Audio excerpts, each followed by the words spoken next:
I don't think there's anything that we see on the horizon right now that does anything other than, frankly, put more wind in our sail. And this thing has taken off. We're in a white space that is our own to lose.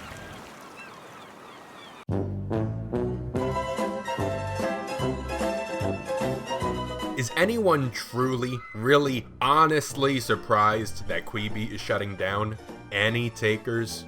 The story of Quibi has been one of disaster after disaster. It's the fire festival of streaming services. I don't really even know where to start except to say that I am enjoying this implosion enough that I'm actually making a video essay for the first time in half a year. So today I want to take a brief look at this historic failure. Quibi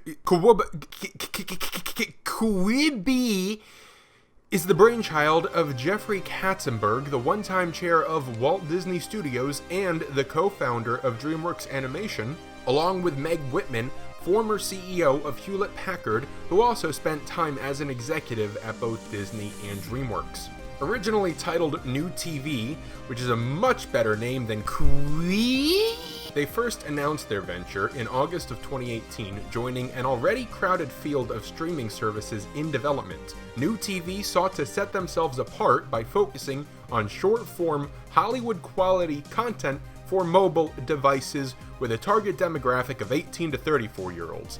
New TV quickly drew $1 billion in funding from roughly 15 of the world's biggest film studios and banks, while touting participation from established Hollywood figures such as blockbuster directors Sam Raimi and Guillermo del Toro. That October, Jeff and Meg unveiled their platform and introduced Qdoba to the world. Sorry, I'm hungry. From the onset, Quibi was in an uphill battle to prove it belonged in this crowded world.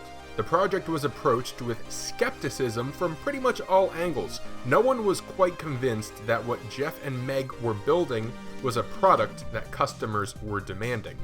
Even stranger was the proposed business model. Thousands of hours of content in 7 to 10 minute segments starting at $4.99 a month with ads or $7.99 a month without, with an emphasis on mobile distribution. In fact, one of the reasons this failed is because up until the very end, by which I mean literally days ago, you couldn't get this on your smart TV or other streaming device, other than a phone. Whereas with Disney Plus, you get Star Wars, Marvel, Pixar, and Disney classics. With Quibi, you get Reno 911, back from the dead after 11 years. Oh, and how could I forget Die Hard? Die Hard, can you get it? Kevin Hart, and Die Hard, the movie from the 90s. It's so funny. No, just stop. I have a headache. In January of 2019, almost 2 years ago now, Medium published a breakdown of Quibi's financial ambitions, and I'm just going to read for you their conclusion. Let's face it, I don't know anyone who has a problem that Quibi is trying to solve with $1 billion, but it has $1 billion to throw at talent to experiment. More importantly, in a few interviews, Meg and Jeff mention how they spend time hiring a bunch of 20 to 30-year-olds for the core team of the company, and that these young people have a lot of creative decision freedom making. I do believe it's these young Quibis who will go on to be the legacy of the company creating products, services, and companies post-Quibi. So basically, more than a year ahead of Quibi's launch, the press was already writing its obituary. During the development of Quizlet in 2019, did I say Quizlet? God, I gotta stop cheating. During the development of Quibi in 2019, several top executives exited the company. Totally normal for a healthy business, guys. So, Quibi prepares to launch in the spring of 2020. Also happening in the spring of 2020 is the end of life as we knew it. I wonder if Jeffrey Katzenberg will try to use COVID as an excuse for his horrible product being horrible. When Quibi launched on April 6th earlier this year, it had secured $1.8 billion in funding and was offering a 90-day free trial. That's right, for roughly half of Quibi's lifespan, it could have been enjoyed for no charge. The idea was simple: lure in people with 3 months of incredible free content and expect them to start paying for it after 3 months. Except the content wasn't incredible and no one was interested. Well, that's not true. To be fair, 8% of people were still interested in paying for this content after the trial. 8%. Just so we're clear, just so we're honest, 8%. That's not zero. That's not 0%, that's 8%. That's a job well done. One of the heads to roll just after Quibi's miserable launch was the head of marketing, Megan Imbris. She stepped down just a couple weeks after the April 6th launch. Another good sign of a functioning business, guys. On May 11th, just a month and a week after launch, Katzenberg put the blame squarely on COVID, saying, "I attribute everything that has gone wrong to the coronavirus." Everything. COVID hasn't seemed to stop other streaming platforms from growing their market share, but what do I know? I'm just some schmuck with Adobe Premiere. Anyway, by July, just 3 months after launch, Quibi was tracking for just 2 million subscribers in the first year, which is great, unless your expectation is for 7.4 million, which it was. Oops. As of Quibi's shuttering, that figure is around just 500,000 active subscribers. It was obvious to everyone, except perhaps Jeff and Meg, that Quibi was a sinking ship, but the two executives continued to paint a rosy picture for their investors. As summer turned to fall, Jeffrey Katzenberg began attempting to unburden himself of quinoa.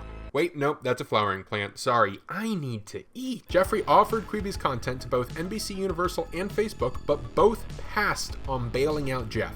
Other forms of financial restructuring were discussed. In the end, though, these efforts were just putting off the inevitable. Quibi was doomed. In June of 2020, the Wall Street Journal published a report detailing the initial friction between Jeffrey Katzenberg and Meg Whitman. Allow me to quote a portion.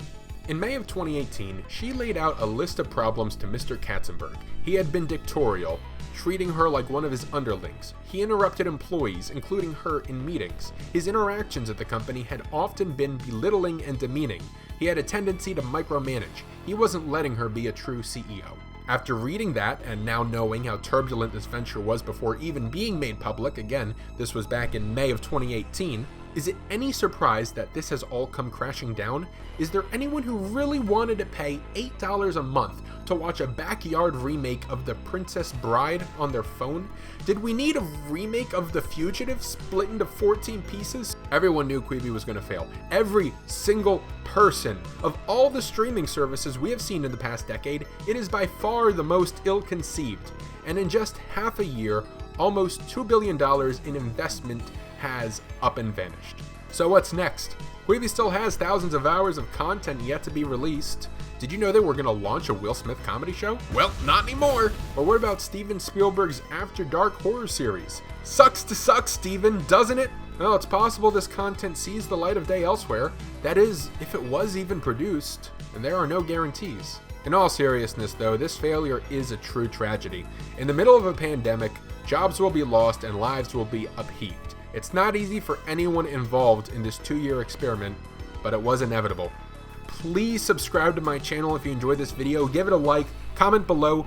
What did you think about Quibi's very short life and death? Please let me know, and stay tuned for more right here.